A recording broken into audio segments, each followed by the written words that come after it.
Ito ang inyong lingkod na nagbabalik upang magbigay ng mga balitang walang bias at pawang katotohanan lamang. Ito ang Bayang Pinas. Ang isyong ito ay naging usap-usapan sa buong bansa at iba't ibang social media platforms. Ngunit bago tayo magpatuloy sa aktual na video ay tayo muna ay magbasa ng mga komento, hinaing at opinyon ng ating netizen at ng taong bayan. Hindi natin alam ang plano ng administrasyong ito para kay Garma. Basta ang alam ko, pinagluloko na tayo ng administrasyong ito matagal na. Tama si Maharlika. Imposible na makasakay yan sa eroplano kung expire o not valid ang US visa mo kasi hindi ka bibigyan ng okay to abroad at di ka papasakayin ng airlines. Dapat imbestigahan ng Senado yan. Palagay ko may mga taong matataas sa pamahalaan ang may kagagawan dyan para makalipad lalo sa taga-Kongres. Mahirapan sila kay PRRD dahil prosecutor iyan, kaya parang takot sila, lalo kung nandyan si Garma. May binili naman na aeroplano ang isa na Crocs, sunduin nila kagaya kay Ko, di ba? Mabuhay Tuadcom. Ngayon nakarma tuloy, nagpabayad tapos wala nang pakinabang dahil may isa pang opisyales na nagpatunay sa scripted na pahayag. Pinalabas ng bansa sponsored by sa taong nagbayad para magsalita against PRRD. Ito naman si Garma na pilitang mag-abroad para makawala pero ang hindi niya alam ang pinagpagamit sa kanya na travel visa, wala pang visa kaya tuloy na huli. Paano na yan, Garma? Wala ka nang pakinabang ngayon, sila pa rin nagsuplong sa'yo, wala ka nang kawala, kawawang Garma. Pagandaan, pinapalapit ang hearing sa November 21 para dadating si Karma at magaling daw yung mga witness kung sino ang magaling magsalita doon sa scripted na sasabihin ng witness. Parang bagyo lang si Garma, may special offer ang kanyang pag-witness against PRRD pero labag sa kanyang loob yun. Kaso lang pinipiga siya ng mga duwagkom na ang kapalit ay ang special treatment sa kanyang anak. Kawawang single mom na walang principal na ipit sa sitwasyon. Well, para nga sa kabuang detalye at impormasyon ay panoorin na lamang ang buong video. At salamat na rin sa ating mga solid viewers sa walang sawang pagsuporta. At kung bago pa lamang sa ating channel ay syempre huwag kakalimutang mag-subscribe, pindutin ang notification bell, piliin na rin ang all upang laging maging updated sa mga balitang bago, totoo at walang bias. Dito sa channel ng Bayan, ang Bayang Pinas. Huwag din pong kakalimutang mag-iwan ng like at i-share ang ating mga videos. Muli po mga kaibigan, maraming salamat and God bless!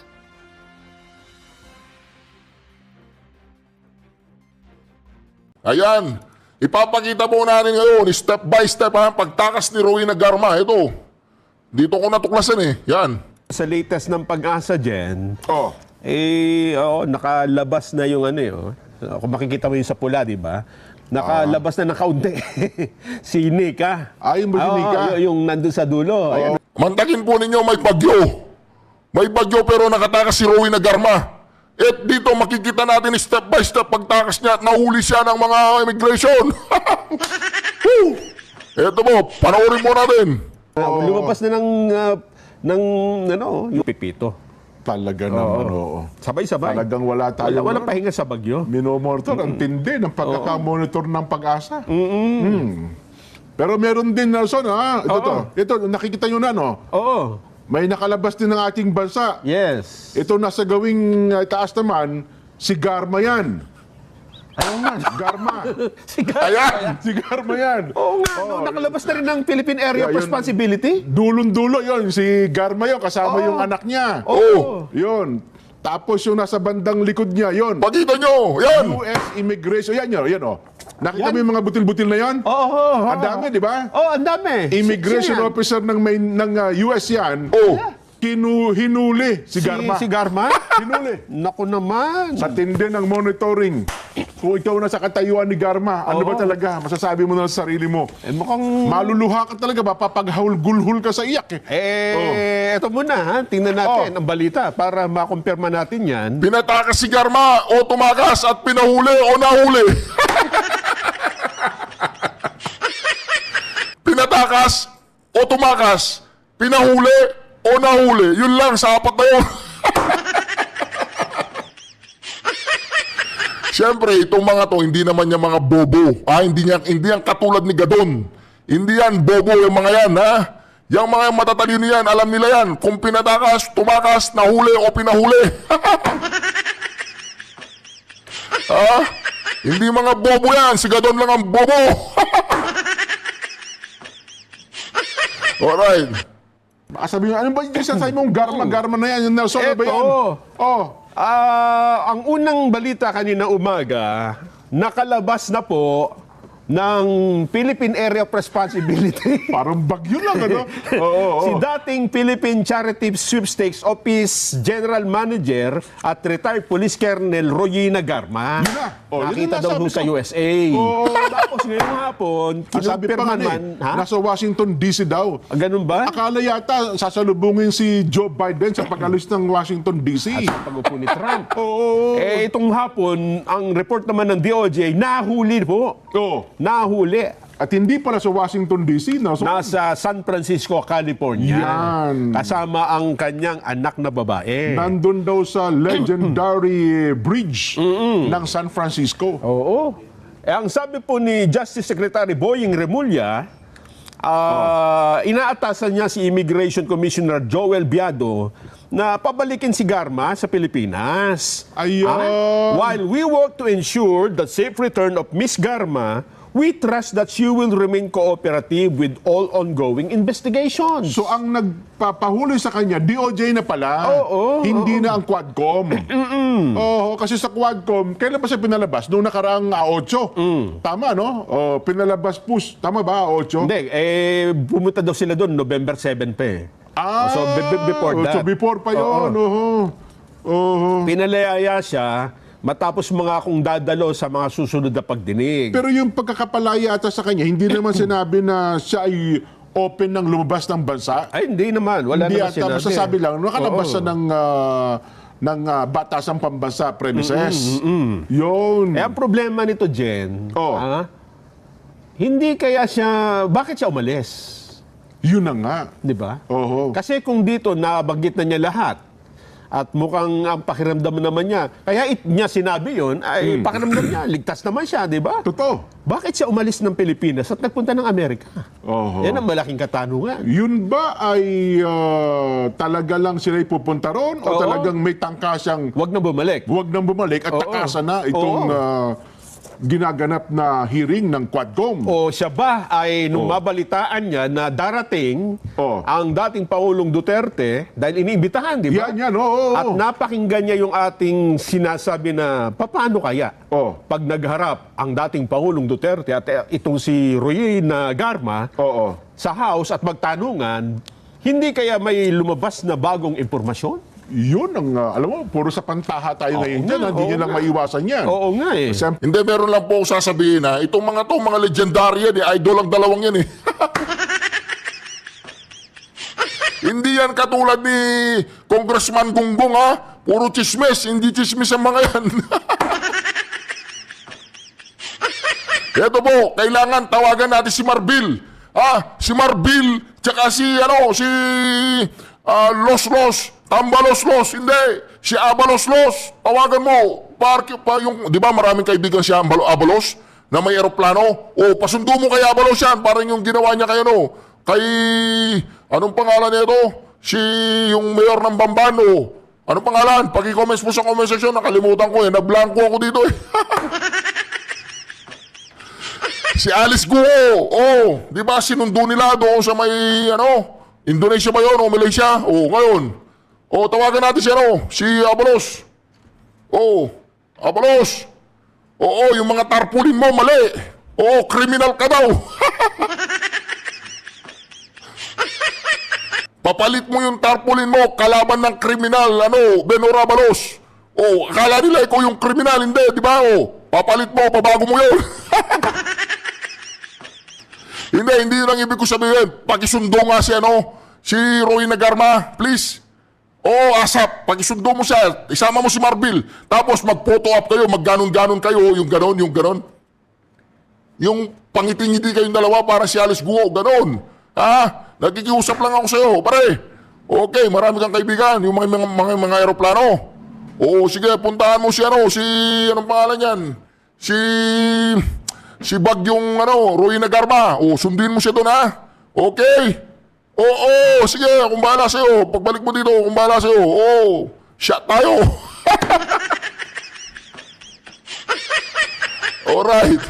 Di ba? Sinundo nila si Alice Guo dun sa doon sa pinagtataguan niyang lupalop ng mundo na yun. Ngayon, pasundo natin si Rowena Garma. Ganoon. Dapat pag nagsasalita ka, parang si Dan Fernandez. Ganoon. May gumaganong ka. Yung umuhungol ka, ganyan. Ganoon. Alright, tuloy.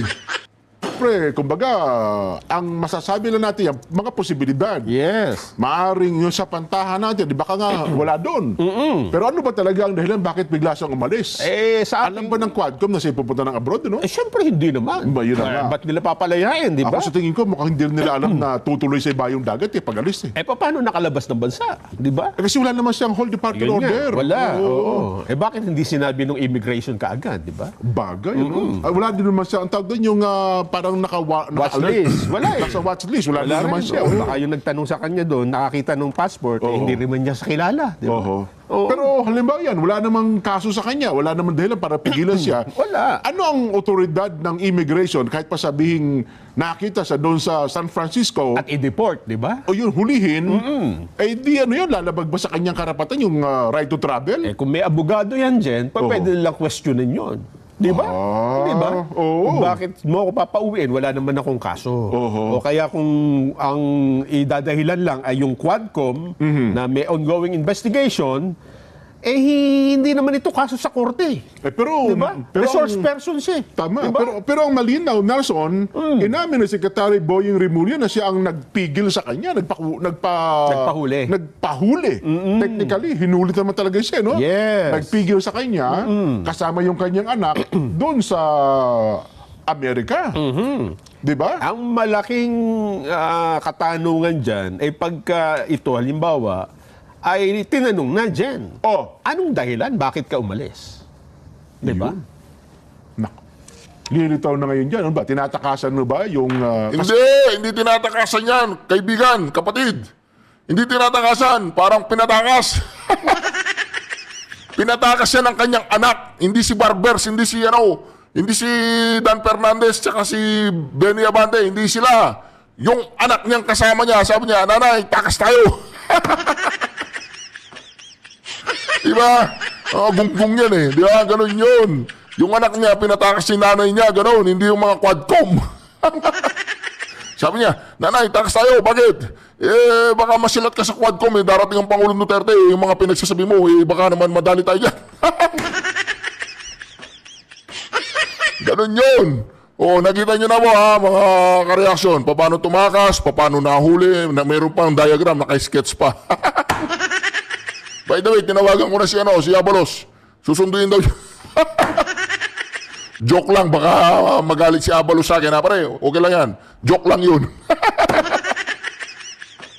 Wag mong susunduin. Wag mong sama si Marbil, ha? Kasi busy si Marbil ngayon sa pag-aayos ng gobyerno ng PNP, ha? Okay, si Marbil number 1 yan. Hindi naman sila adik.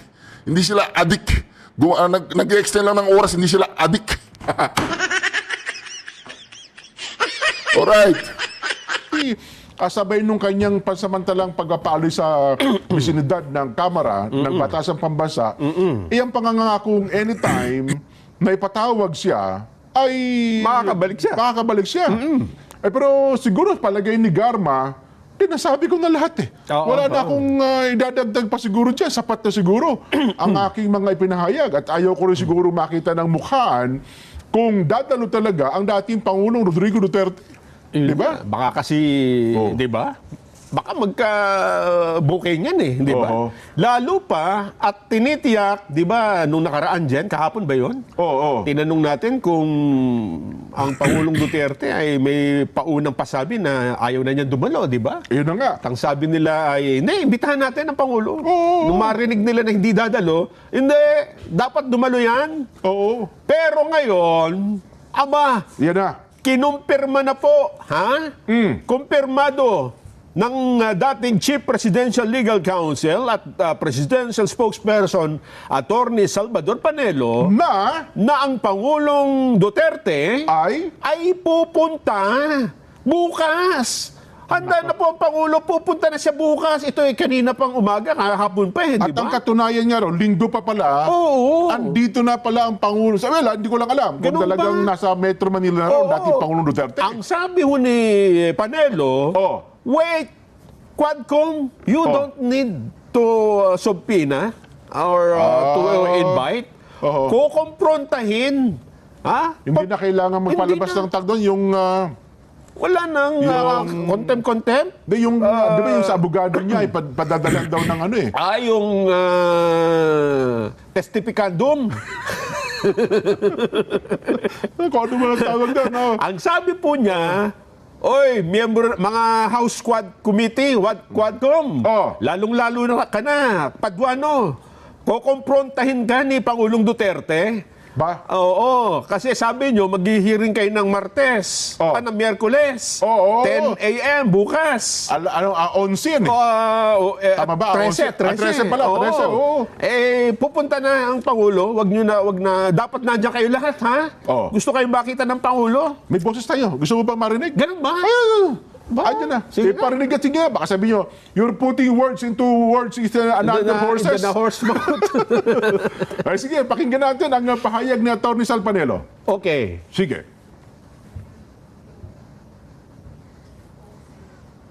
The Audio. day after tomorrow, ang dating Presidente Rodrigo Roa Duterte ay dadalo dyan sa Quad Committee hearing. Kaugnay dyan sa mga extrajudicial killing na yan. Kaya yung mga may lakad sa inyo, cancelin nyo muna para mapanood nyo live. At sigurado maraming I can imagine kung ano mangyayari doon. Titingnan natin yung mga tapang nitong mga kongresistang ito. Makakaharap na nila, yung hinahamon nila. Hindi sila uurungan ito. Alam niyo ba yan may kwento ko sa inyo, ha? Basta aaten mo siya at yung mga Ayun. Ayun. Ang malinaw na pahayag. Alam nyo, may kwento ako eh. Oh. Dadalo sa... Hindi na ito rin naikwento di ba? At ang problema, mayroon tayong latest bago man ang hali, Nelson. Nung marinig itong kumpirmasyon Yung kumpirmasyon. kasi, ito ba, kahapon pa kinumpirma to di ba? Kahapon ba ba yan, Bol? Akala ko Kasi kayo balita natin kanina umaga a eh. day after. Oh, tama. Ibig sabihin, Oh. alam na nila na may pagdinig ng Miyerkules bukas. Okay. So, 11 pa lang, sinabi na okay, call, pupunta kami dyan. Anong bago? Ang bago, yan, nasa hawak mo. Ito, Oh, nasa dyan. Yan. inanunsyo ng Kamara Okay. na ang nakatakdang pagdinig ng Quad Committee sa Nobyembre 13 Bukas ay... inilipat sa Nobyembre 21. Ay, so isang linggo ang makalipas. Ito So, po, ito ang dahilan. Bakit? Bakit inilipat? Natakot ba kayo? Oho. Dahil dadalo ang dating Pangulo? Natakot ba kayo ha? Natakot kayo? Itong dalawang ito, mga INC yan. Hindi po natin binabanggit ang religion dito ha. Pero mga iglesia yan. Kasi binanggit-banggit pa ninyo kasi doon sa salaysay ni Garma, yung iglesia ni Cristo.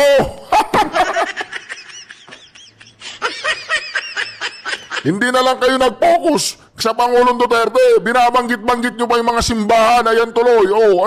Na net 25 kayo araw-araw. Hindi ba courtesy po sa net 25. Mag-subscribe po kayo sa kanila. Mag-like po kayo sa kanila. Mag-share po kayo sa kanila. Suportahan po natin ang net 25. Net 25, mabuhay ka! Alright.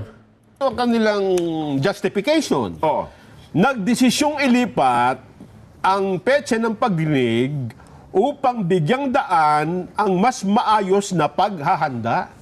Aba, ibig Sabi sabihin, handaan. hindi sila nakahanda pagka ang Pangulong Duterte na ang nandyan. Gusto mo marinig?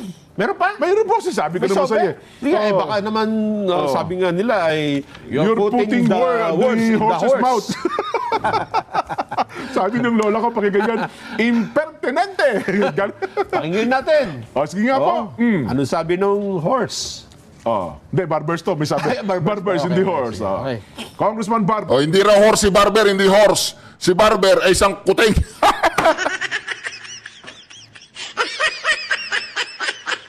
Alright. First, ano po masasabi ninyo? Tagal. Hindi, meron. Ang sabi ni Sabi ni, Barbers, sabi ni Natalie Pichi, nakat na mayroon kasi silang press con kanina. oo, Well, sige, sige. Anyway, sige, sige. Oo. Ano na lang nilalaman yung liham? ang lipat ho ng petsa ay upang matiyak ng lahat ng mga kinakailang dokumento at ebidensya ay maipapasa at maihahanda ng maayos. Marami umanong nais maging witness sa pagdinig, kaya dapat munang masiguro kung sino sa kanila ang may kredibilidad na humarap sa pagdinig. Apa! Oo. Akala ko ba gitil na gitil kayo sa dating Pangulo? Oo nga, na di ba? para bagang lahat kayo ng witnesses, baliwala kayo. Priority Yan ang nga. dating Pangulong Rodrigo Duterte. Bakit hindi nyo muna unahin ang dating Pangulo, di ba? Ngayon, ang... Total available sa bukas. Yun na nga.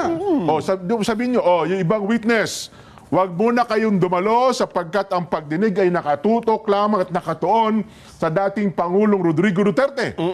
Di ba? Habang kayo naghahanda ng inyong mga sasabihin at ano pa man, kasi narinig ko kahapon, di ba, pinarinig din natin, Oo. si Congressman Stephen Paduano, handang-handa na eh. Yan nga eh. Ready na sa kanyang mga itatanong sa dating Pangulong Rodrigo Duterte, Nelson. Ang katunayan, sabi pa nga niya, hindi. Oh. Kung yung abogado lang ang dadalo, hindi pwede. Dapat si Duterte mismo. Yun. Di ba? Naglolokohan lang ba tayo dito? Ayun nga eh. Ngayon, ito ngayon ang tanong niyo. Kung sabihin ni Pangulong Duterte, naglolokohan lang ba tayo dito? Ayun. Paano ganyan? Alam mo bang hamon ni Pangulong Duterte sa kanila, ha? Oo. Kung itatanungin niyo ko, ang gusto ko, 10 araw, marathon hearing, sunod-sunod. Wanto sawa. Ang tindi naman talaga naman. Ano? Parang nung pinapalis sa Senado, Mr. President, tapos na po. Ano?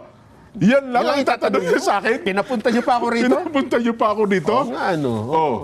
Paano ngayon ito, Nelson? Sino ang natatakot talaga? Oo nga, ano. Di ba? Oo, bakit kasi dati, nung ayaw dumalo ni Duterte, sabi niya, bakit kayo natatakot dumalo rito? Di ba? Oo, bakit kayo... Parang naalala ko natin, Nelson, nung bata pa ako. Jen, ikaw na kasunod habang hinahasa yung labaha. Oo. Jen, ihanda mo na yan. Ito na yung labaha. Oo. Nung ako na, naku, nabingaw yung labaha. hindi ba? Hindi natuloy. Bukas ka na. Ganun ba? Di ba? Ang sinasabi po nila ay pagtutuli. Nung wala pa sa kanila yung labaha, matatapang. Itong si Paduano, ano? Paghihanap nga si Paduano, baka nandun na sa Sierra Madre. Kanina doon po sa doon sa press conference. Nagtataka ako dito sa press conference. Tingnan po natin Wala po itong kasinungalingan sa press conference ng Tuwadcom. Tingnan po ninyo yung press conference ng Tuwadcom. Tingnan po natin ito po yung press conference ng Tuwadcom. Dito po sa press conference ng Tuwadcom, hinahanap ko po si Paduano. Ayan wala si Paduano. Paduano. Tingnan nyo. Ayan, wala si Paduano, hinahanap ko.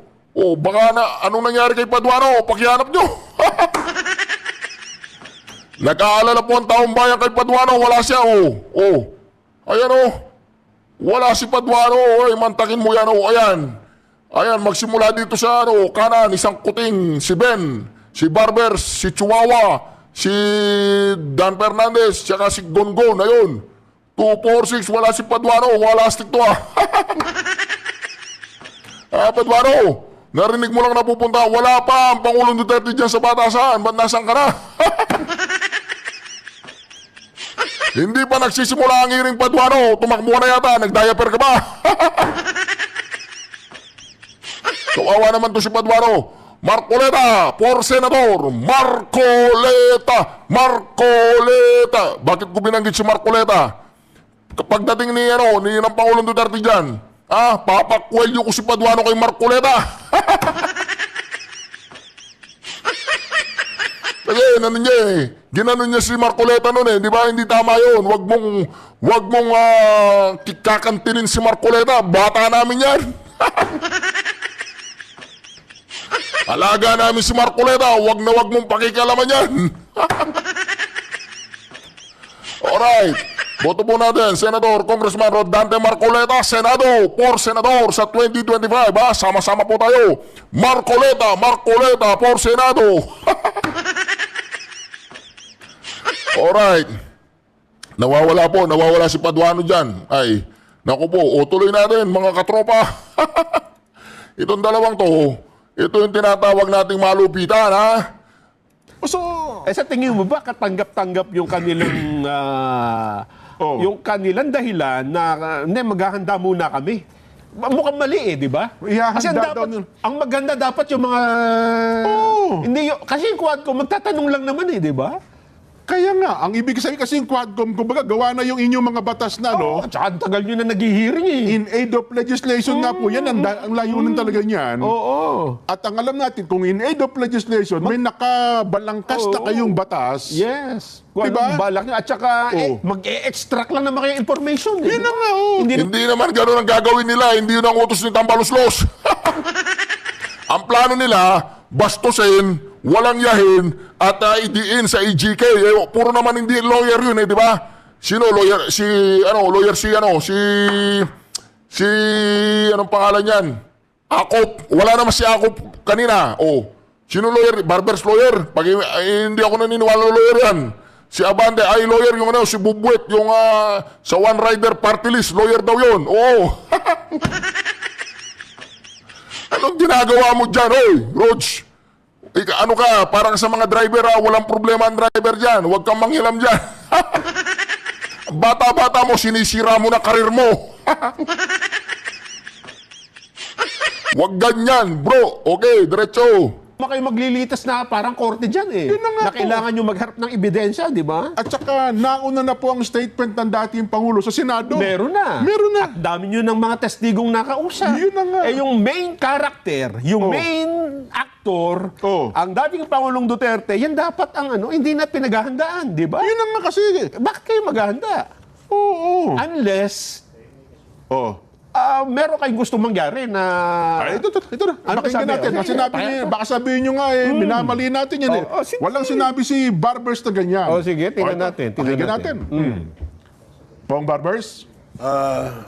Yung the Quadcom chairs are already contemplating since last week to move the scheduled Wednesday Quadcom hearing, no, for several reasons. First reason, yung aming mga if you recall, no, lagi namin sinasabi kapag may mga witnesses, we want them to execute affidavits.